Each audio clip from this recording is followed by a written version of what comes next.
بسم الله الرحمن الرحيم. الرحمن علم القرآن خلق الإنسان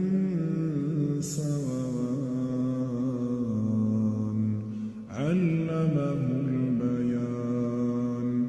الشمس والقمر بحسبان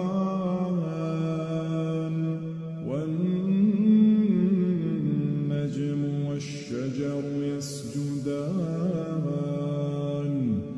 والسماء رفعها ووضع الميزان ألا تطغوا في الميزان وأقيموا الوزن بالقسط ولا تخسروا الميزان والأرض وضعها للأنام فيها فاكهة